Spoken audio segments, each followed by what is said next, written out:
Good morning, good afternoon, everyone. Welcome to this NView live LinkedIn session on harnessing digital technologies for environmental sustainability. I am Virginie Giraud, and I lead our NView Smart Weeding System rail services to keep railway tracks weed-free for passengers and workers' safety. I am based in France, in Lyon. I'm very pleased to have with us today for a great sharing session our speakers. Let me present them to you. First, we have Erica Fitzpatrick from the US in Eastern Oregon. Erica works with her husband, 2 sons, and extended family on a 4th-generation ranch. And she owns Misa Communications, a media company focused on serving organizations at the intersection of ranching and natural resource use.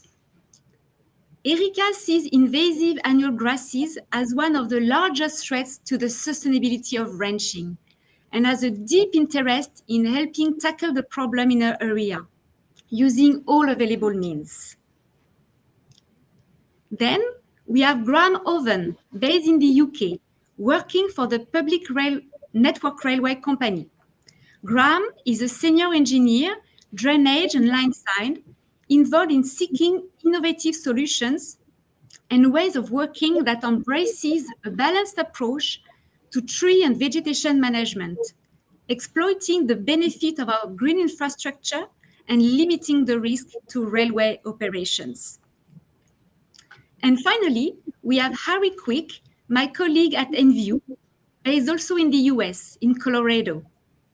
Harry is an NView Senior Science Fellow and Regional Stewardship and Development Manager. His industrial experience includes stewarding and developing products for rangeland restoration, forest management, industrial vegetation management, and also crop protection. His present focus is on protecting and restoring Western US rangeland devastated by the invasion of exotic annual grasses. Thank you all for being with us today.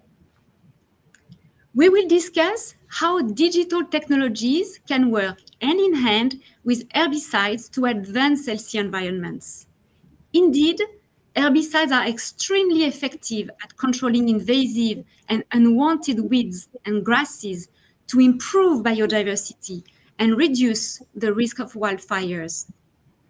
But their efficacy is amplified when used in tandem with digital technologies. Dear audience, please feel free to share with us your questions in the chat box for an even more lively session. Today, we'll focus on 2 areas. Firstly, restoring productivity and biodiversity on Western US rangeland, devastated, as we said, by invasion of exotic grasses. And secondly, the problems created by weeds and vegetation growing along railroads. So let's start with the Western US rangeland. Firstly, with Harry to provide a brief overview of what is happening across the West, and then with Erica to give us the perspective of a rangeland owner. Harry, what is happening on the Western US rangeland? Well, thank you, Virginie. I really appreciate the opportunity to talk about this very serious problem. Western US rangeland is composed of a very diverse perennial system of forbs, grasses, and shrubs. And it's under attack by exotic invasive annual grasses. These are winter annual grasses, several different ones, the most common being cheatgrass or Bromus tectorum, also known as downy brome, and there's several others. What these exotic annual grasses do is germinate in late summer into winter, and then towards the end of winter, they start this very rapid vegetative growth. And they steal all the nutrients and all the moisture that would go to the native perennial systems, which start to come out of dormancy later. And, these are typically pretty arid systems to start off with. So the impact of the annual grasses taking all this moisture and all these nutrients is to put that native diverse perennial system essentially into a state of permanent drought. And then, of course, every year these exotic annual grasses start to senesce in late spring and to summer.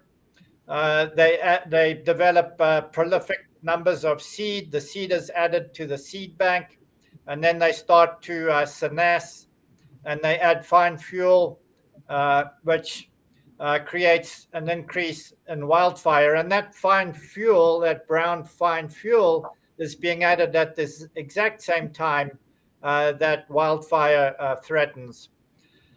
So we're seeing immense impacts of this. With the annual grass invasion, we decrease diversity. We degrade habitat for wildlife and for pollinators. We lose soil carbon. And we also lose productivity when it comes to livestock production because the annual grasses do not have the same nutritional value over a grazing season than our native perennials have. And there's recent research that says we just in the Great Basin alone, we're losing 240,000 hectares a year to annual grass dominance. And that's a stable state of annual grass dominance. That's over 500,000 acres. These are not coming back on their own. They permanently lost it unless we spend tremendous amounts of money to try and get them back. And what's worse is we have some newer invasive grasses like ventonata and medusa head, which are even worse because they are less palatable and have less nutritional value even than the downy brome or cheatgrass that I mentioned. Luckily, we have a new solution to control the annual grasses. It's called Rejuva. It's a pre-emergence herbicide. It's highly selective because it controls those germinating annual grasses without impacting the native perennial population. And it also provides up to 4 years of control with one single application. So that allows the native perennial plants to recover, regain all those resources that they lost. And we can combine our herbicide solution with a digital solution, RangeView. And with RangeView, we can use remote sensing, identify where the infestations are. We can then use targeted treatments in the most important places. And together with Rejuva and RangeView, we have a really good opportunity to fight back against this invasion and help save the rangeland that we still have that is not degraded. So once we use the multiple benefits, for example, the efficiency of livestock production is improved. We increase diversity, we increase wildlife and pollinator habitat, and we also decrease the threat of wildfires.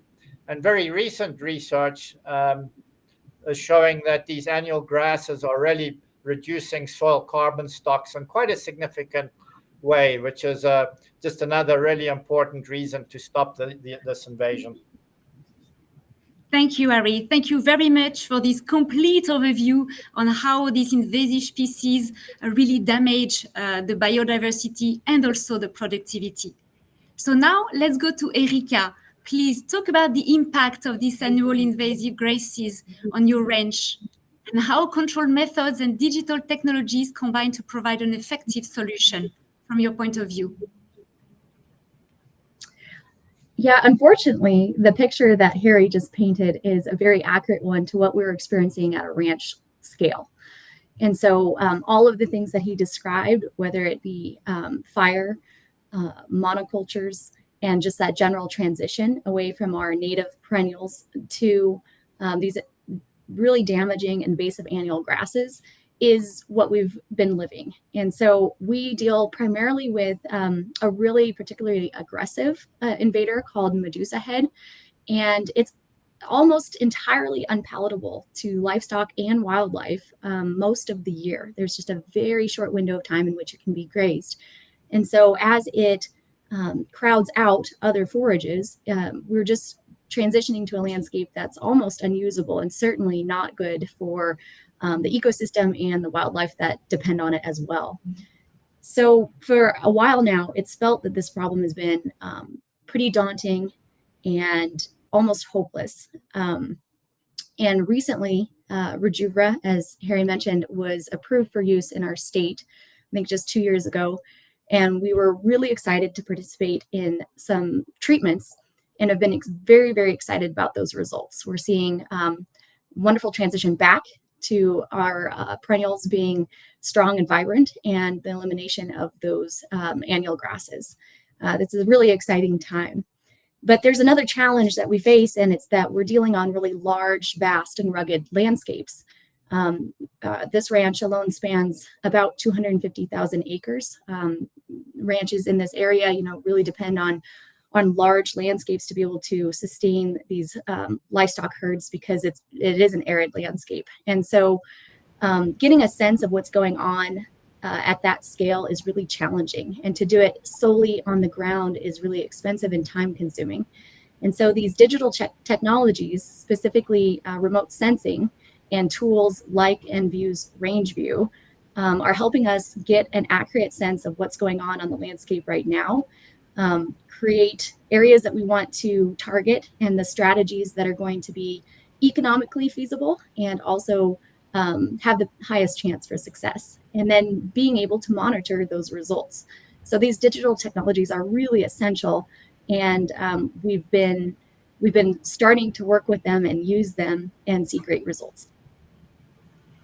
Thank you, Erika. Very exciting to see that, yes, we have problems, but we have also relevant, effective solutions, both on products and digital, to overcome them. Fantastic. So now, let's talk about weed and vegetation control on railway. So weed control is mandatory on railways, and for many reasons. First of all, for safety, to avoid any accident linked with deeply rooted invasive weeds. Also, to prevent wildfires at summer with very dry vegetation.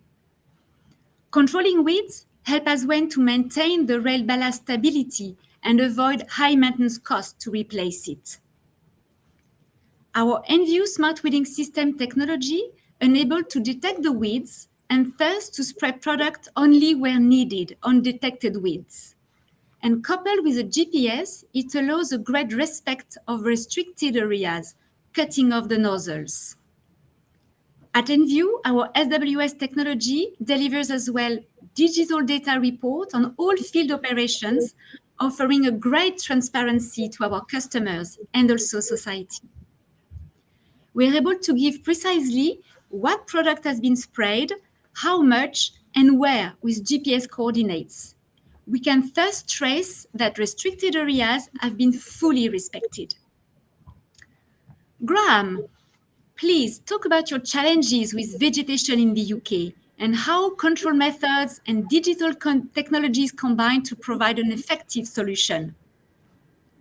Thank you. Yeah, I think just start with so vegetation management. It's really important to me from with my background in environmental and tree management, is that we think about vegetation management and tree management in terms of what benefits it can provide, and also balancing that with the negatives, I guess, and the disbenefits that vegetation and tree management can have on a network like what we have in the UK with the network of railways that we have, and to identify those benefits and also those negatives or those disbenefits. It's key that we understand what is going on the line side, what we have, what the habitats are, and the biodiversity that we have on our networks. And to do that, it's really important that we have systems in place where we can identify our line side, and those are through inspection. And traditionally, we've done that those inspections on foot. Over many years, we've been collecting our data about the line side and our vegetation and our trees from people accessing the railway. But obviously, as we move forward and we are looking to do digital transformation on the railway, we're looking for new technologies that can help us with that decision support. So we are in a very early stages at the moment in doing embracing in technologies that can help us with that digital transformation. And those technologies are from remote sensing, from our aerial survey data that we're collecting. We're also looking at how satellite data can help us with detection of vegetation and trees, and that will help us make better informed management decisions. Generally, our management decisions are very much based on chemical applications. We also do mechanical interventions using machinery for larger vegetation and tree management projects. And also we're still undertaking motor manual activities where the smaller cyclical operations are done by our staff using smaller handheld machinery to help us with vegetation management. And going forward, we're looking at technologies that can help us not only with detection and decision support to help us with recognizing where we might have significant problems, but also recognize areas where we recognize and where we may not have a problem and we might not have to do so much intensive intervention. But we're also looking at technologies that can actually help detect and also provide the intervention solution, if you like. So, which is a quite exciting projects that we're looking into there as well. So yeah, we're embracing the digital technologies to help us identify and make decision support on the railway. Going forward, I think we would like to move from decision support to decision making, where we're able to identify locations of higher risk where we need to focus our activities, and also locations of lower risk, so that we can de-scope our activities in those locations, so that we have a more focused approach and a more efficient approach using remote sensing technologies to help us do that. Many thanks, Graham, to see everything you are already doing in the UK and the great ideas you have also for the coming years. So dear audience, I remind you can ask a question in the chat box for the Q&A coming very soon. Just after this question, to give us just a little bit of perspective.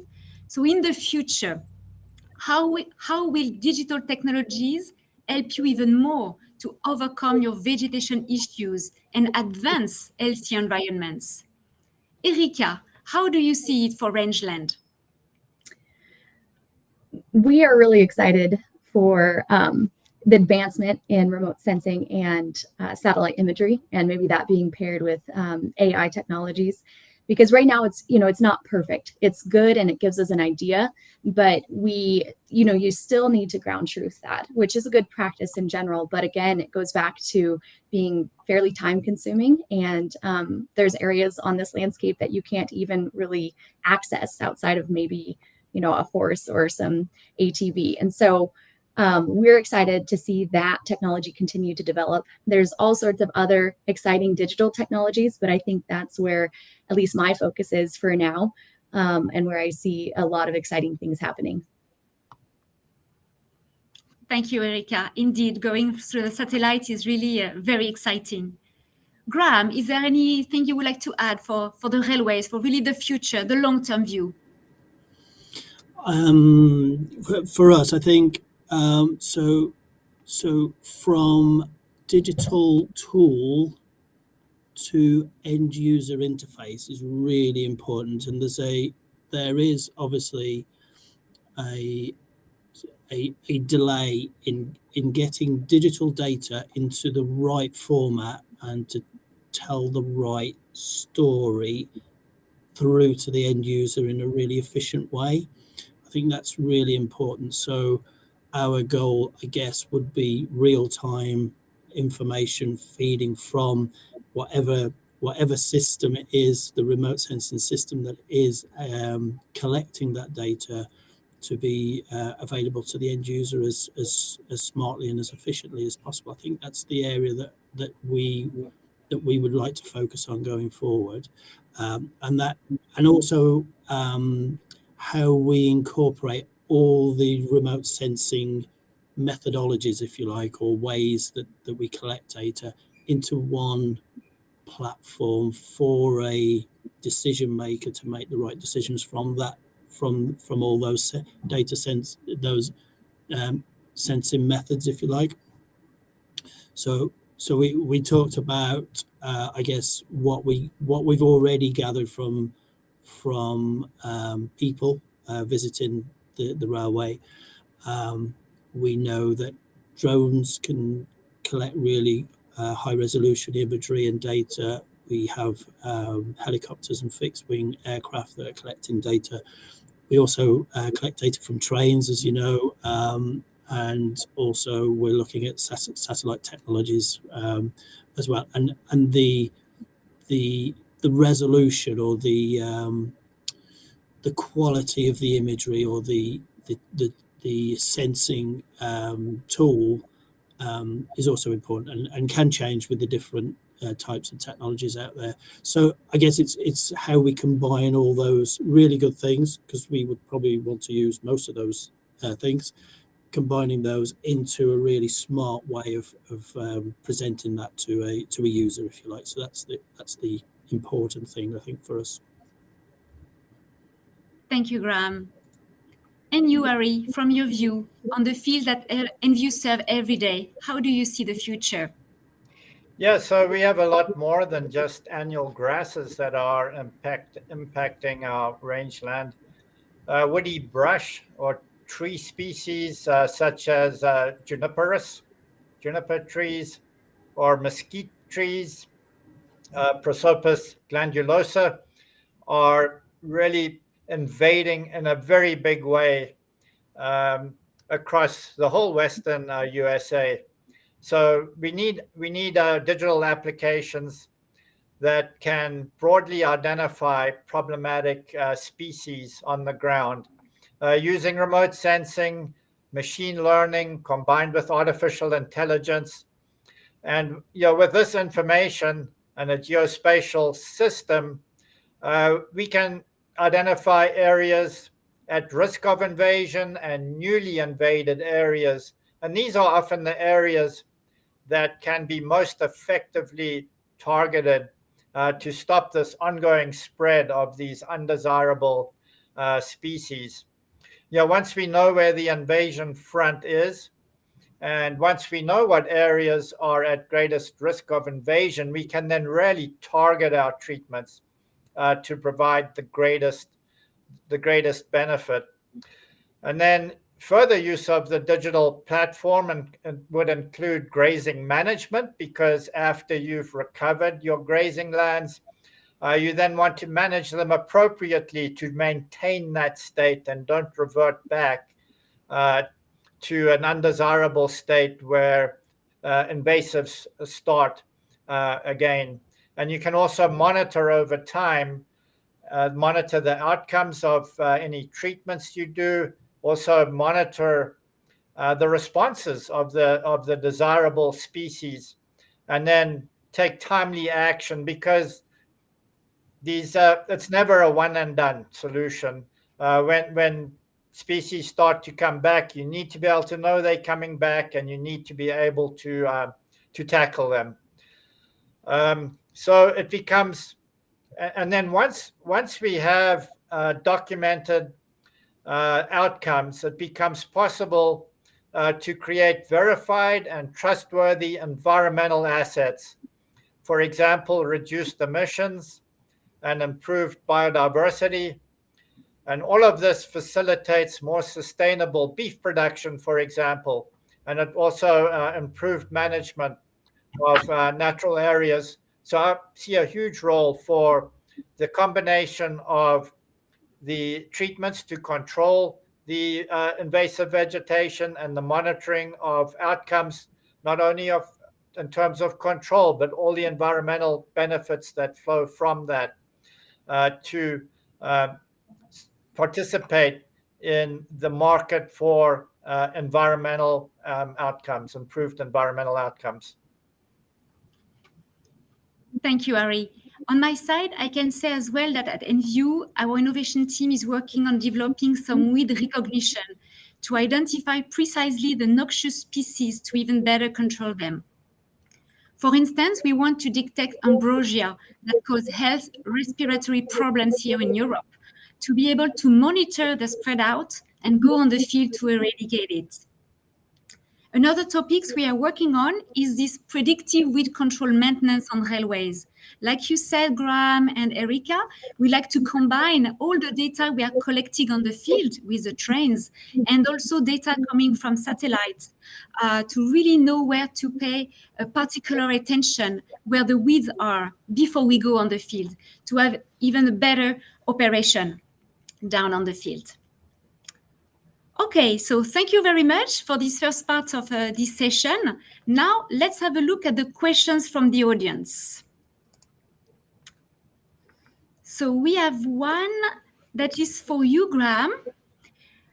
You talked about digital transformation on railway and explained that remote sensing is to be used more and more amongst other pieces of technology.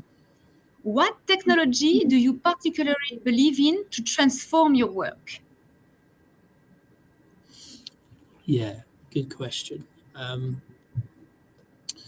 So I think what's been really powerful over the last probably 5 or 6 years is the adoption of aerial survey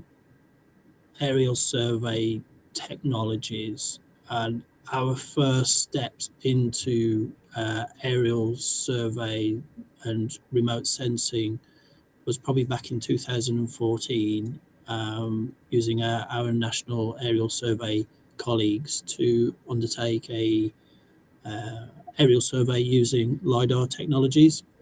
That helped us with items like asset positioning, railway infrastructure positioning, and also, of course, for us to be able to detect and survey and locate and create an inventory map, if you like, of our line-side trees and vegetation. So that was our first key step. We are looking at technologies also, or using technologies at the moment to help us identify health problems with trees and vegetation, using hyperspectral cameras that is adding benefits to our inventory, our tree inventory at the moment. So remote sensing technologies are really important to us. We are also looking at satellite data and how satellite data can provide us a more repeatable, regular survey but maybe of a different quality or a different resolution. So yeah, I think those are really important. And like I say, we're probably at the early stages of identifying the benefits of remote technologies, but our digital transformation is in flight, and it will be our key goals going forward is to enhance those technologies and those systems that feed off from that. Thank you, Graham. Erica, I see a question for you. Are there any other things you would dream to with the satellite imagery? Maybe the cattle management, for instance, or anything else of that kind? Yeah. it may be a slower adoption of that process, but I can see, uses for monitoring water sources as being really useful. Because a lot of times, much of a rancher's time is spent, going out to check that water source that's many miles away, whether it's a reservoir or a water tank or something along those lines. So if there were, and I know there already exist, some systems in place to manage and to monitor those from afar, but I can envision the easier that gets, I imagine that'll be a feature that a lot of people would find a lot of use in. I know we certainly would. I think another piece of it could be, monitoring where cattle are at different times. And I see that piece as also being a bit slow to be adopted, but I can see uses for that function being built into tools like RangeView, where you can understand kind of how cattle, because you understand it to an extent, but on a daily basis, really knowing exactly where those cattle are grazing and understanding their patterns could be pretty useful. Thank you, Erika. Harry, I see a question for you. Can you tell us a bit more about the impact on biodiversity? It seems to be a bit paradoxical to use chemicals to restore an ecosystem. Are there other examples of ecosystem restoration that you are targeting? Yeah, no, that's a really great question. We have to think first about what the annual grass invasion is doing. The annual grasses are outcompeting native vegetation. They're outcompeting everything from native annual forbs, to the perennial grasses, the perennial shrubs, and especially when you get wildfire added, because they do increase the wildfire frequency, you can transition very quickly to what is almost a monoculture of these annual grasses. Your biodiversity has gone. So we target areas that have not been totally degraded yet. So there's still viable native perennial populations to respond to the resources that are freed up again after the annual grasses are removed. And we've done some very intensive monitoring along the Colorado Front Range, for example, which has some highly biodiverse sites. And on those sites, we see that the native plants start to come back very, very quickly. Even native annual plants start to come back the year after treatment, and you get more and more as time goes by. We have a very good published study showing the amount of flowering plants, the diversity of flowering plants that come back after these treatments, which is really great for pollinator habitat, for example. And so all of this doesn't happen when you have the annual grasses there, because they're just suppressing all of it. So we've now taken this much further, and we're actually monitoring operational sites across the West. And we have a methodology that we're using with transects and quadrats, and documenting all the species on a site change over time after the treatments. And we see really great results. I mean, we see one of the standard things we see is a shift of the population of plants to one that's more dominated by desirable species and much less dominated by the undesirable species.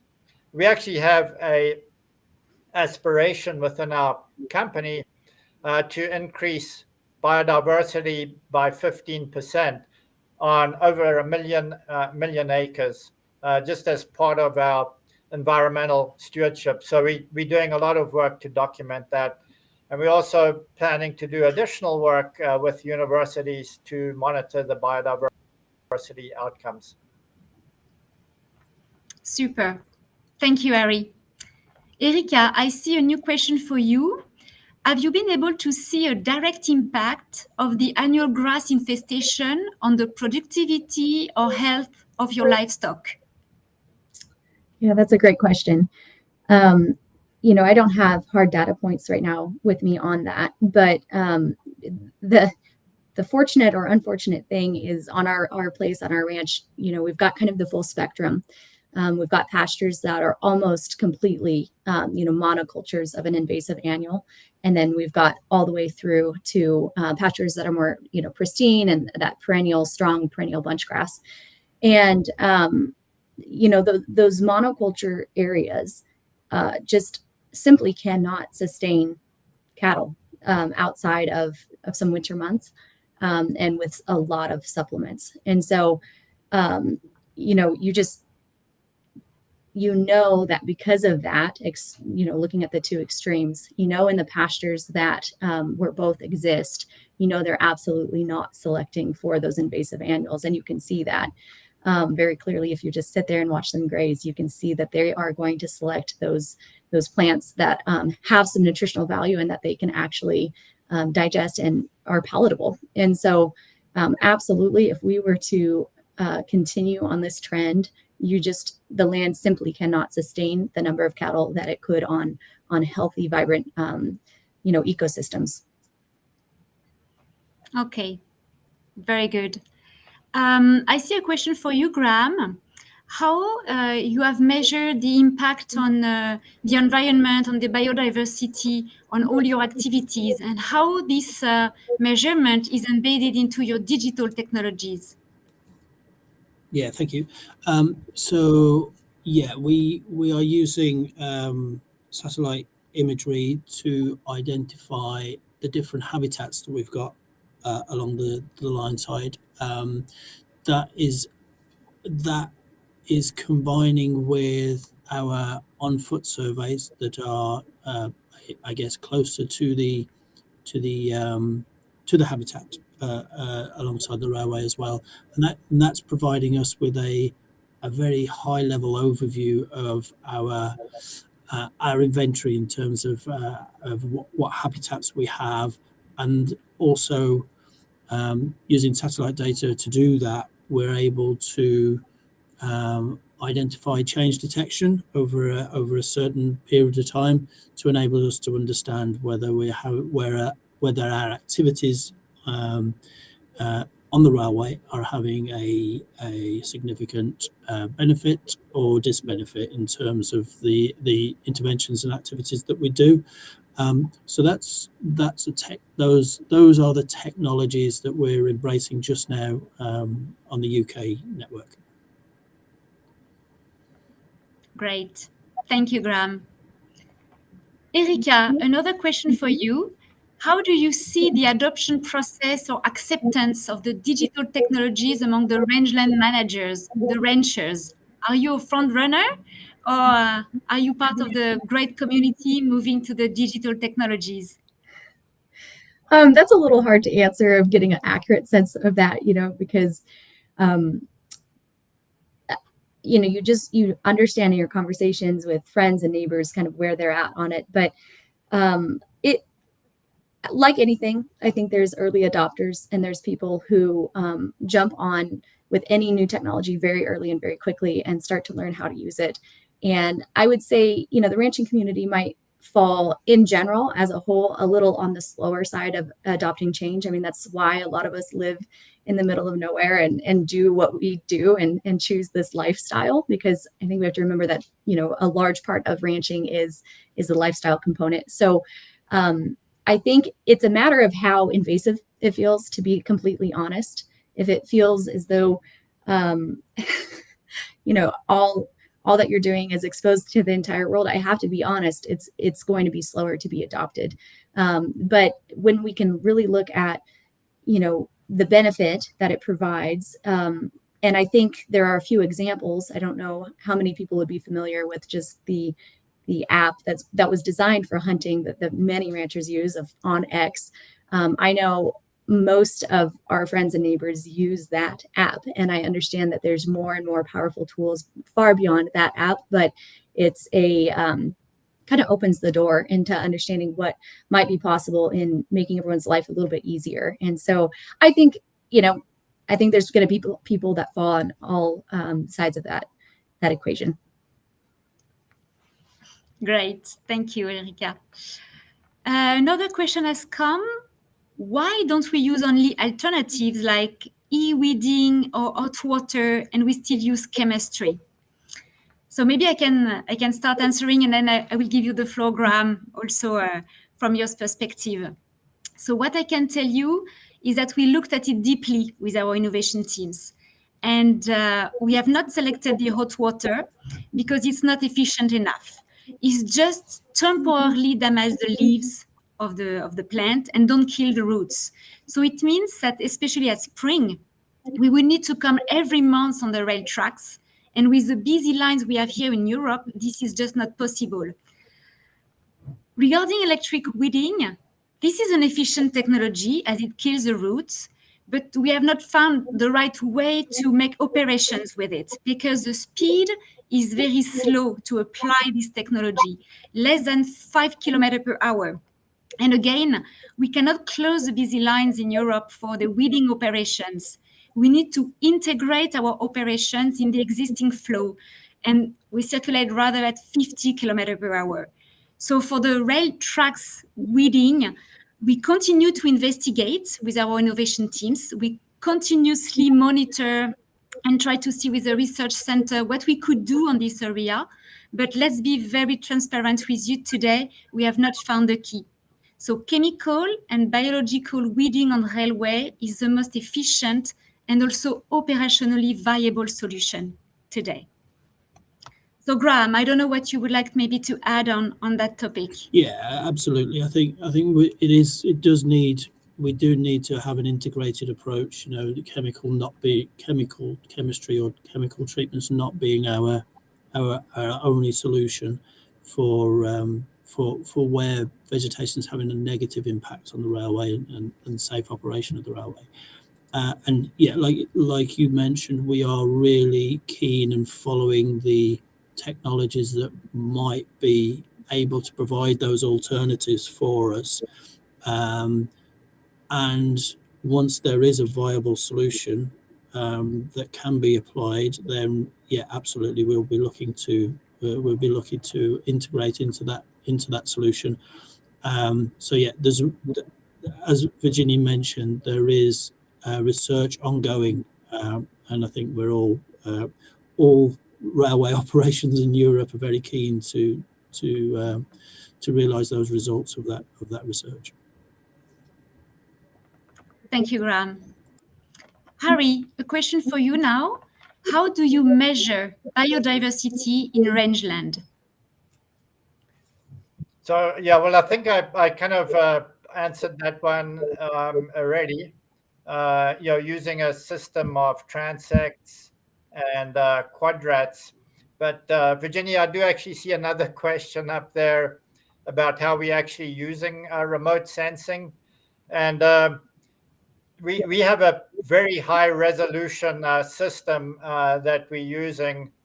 We currently using SuperDub satellite imagery from Planet. We're working with Satellytics, who has proprietary machine learning algorithms, and we develop very high resolution maps, mainly focused on cheatgrass infestations. At this point, the Bromus tectorum, but also working on the other invasive annual grasses. We actually can measure mesquite infestations as well. That's up and running. And we have beta versions for some of the other species. But the resolution we have allows us to identify these invasives at a pasture level. And then, with this high-res data, then you can decide where you want to make your treatments. There is other technology out there, for example, rangeland analysis platform. A lot of people use that. But the resolution of rangeland analysis platform is not sufficient to plan on a small pasture level basis. It's really good at looking at the regional perspective, but for planning and knowing where you treat on an individual pasture, you need much higher resolution imagery. So that's basically how we're approaching it today. Okay. A question for you, Erica. How does application of Rejuvra influences grazing? Yeah, and Harry may be able to add to this, but it all ties back to how the herbicide functions. But my understanding is that what we did is we gave a fair amount of time for the herbicide to be incorporated into the ground, and we really did not want to disturb that incorporation, and especially before we had rain to do that. And that was the recommendation that we got from NView on it.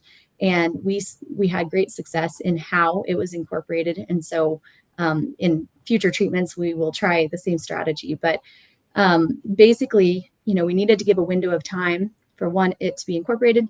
And then two, as that response comes from the perennial bunch grasses, you really be careful with grazing so that the cattle don't overselect. And, when that other forage base is gone, perhaps, the cheatgrass, which they do graze as an invasive annual, if that were to be gone after the treatment, then they are going to be focused on the other grasses that are there. And so I think the priority in grazing management after treatment is to ensure that you're giving plenty of time for those perennials to really establish strong and deep roots, and to be able to expand out and cover that, the ground that the invasive annuals had previously covered. And so just being really, really cognizant of that.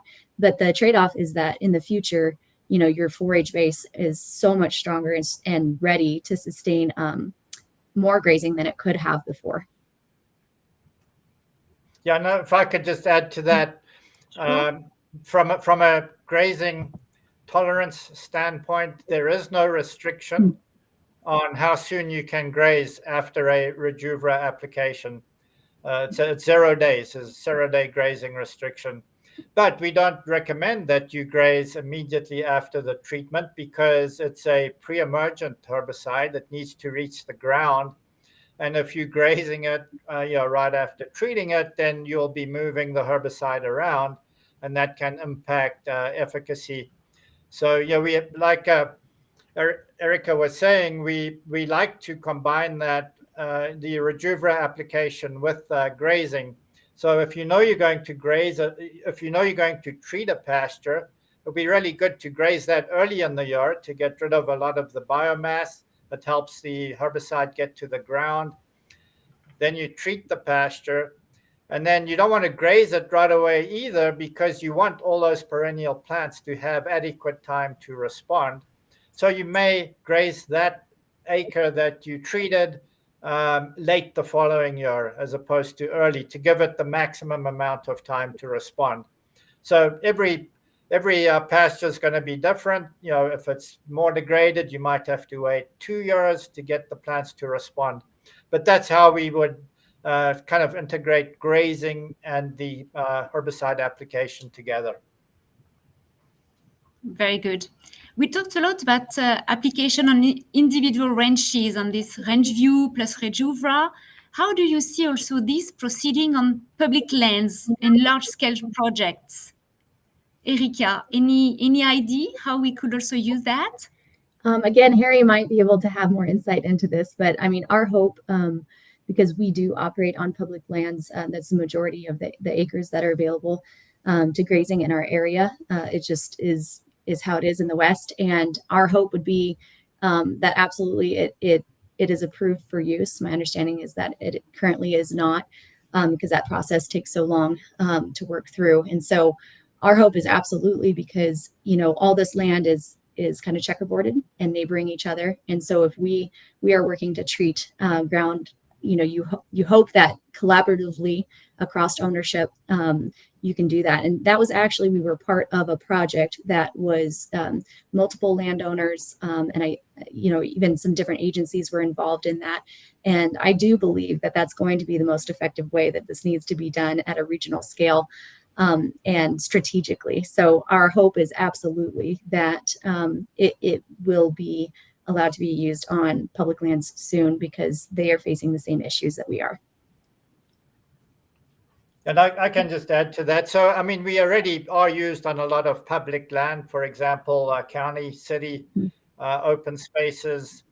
Fish and Wildlife uses the herbicides, and it's exactly right. We do need big collaborative projects that go across boundaries, and so we're really interested in seeing people get together to target these invasives within a region and across boundaries. So the U.S. Forest Service and the BLM own most of the West and rangeland, so it's really important to get them on board. The Forest Service has already completed the human health and ecological risk assessment, so they can use the herbicides that are available. There are some limitations they still have. They have to have aerial application, environmental impact statements, and some of them have those, and some of them are working on them. So it's like a unit by unit basis. The BLM, really the big one that owns large parts of the West, are actively currently working on a programmatic environmental impact statement, which we are told should be completed by the end of this year. And everybody's really looking forward to that, so that then they can be included in these cross-boundary targeting of the annual grasses. Even after they have that, each unit still has to do their own environmental assessment for every individual project. So it is quite a lengthy process, but we're definitely getting there, and there are massive opportunities for us to restore public land, federal land, and to prevent this continuing process of degradation to a state dominated by monocultures of exotic annuals. Thank you, Harry. I can see another question. So how much chemistry do you save with the rail technology where you detect the weeds? Yes, the smart weeding system. I can take this one, as we have many field experiences across Europe, like in Germany, UK, Sweden. So generally, on average, it is 50% of the chemical savings of the herbicide controlling existing weeds. Of course, this depends on the weed infestation. The more weeds, the less product savings. But as you see, still, the saving is very significant. This is why most of European countries these days have really taken this technology to make operations on the field.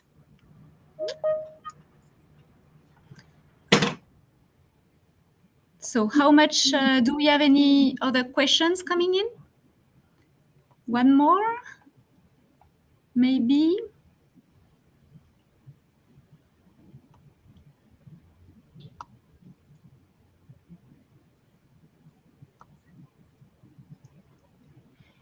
So a question for Graham, specific to the UK. What does invasive species require as a management for the railway company? I guess for me it's really important just to describe, I guess, our invasive problems that we have in the UK. They're very much based on non-native species that have been introduced to the UK and find the railway a very nice location to spread and grow, and they are predominantly Japanese knotweed and Himalayan balsam, and they can grow and infest significant portions of our railway quite rapidly, and then become quite a significant problem for us in terms of our requirements, if you like, to ensure that they don't spread onto other land. And most of those treatments of those particular invasive species are done manually through handheld equipment, but also can be treated by train-borne activities, but rarely, because they generally grow further away from the tracks than for train-borne applications, if you like, to be able to treat successfully. And of course, they need to, as Harry mentioned, they need to be, there's a really specific time of the year when they need to be treated to have the most effect. There are a few other things that we are concerned about, pests and diseases, and we're hoping that digital technologies can help us trace, maybe track infestations of new pests and diseases that might affect or have significant health implications, particularly on trees and other important vegetation that we have on the line side. So yeah, those are the main concerns and the main activities that we're doing to either prevent spread or prevent or to track infestation is mainly done by our individuals going out to site and doing on spot applications. Okay, thank you very much, Graham. Time is flying with you on these very interesting topics. We are coming now to the end of this session. So I would like to warmly thank Erica, Graham, and Harry for sharing with us your experience. Thank you as well to all of you in the audience for participating today and for your great questions.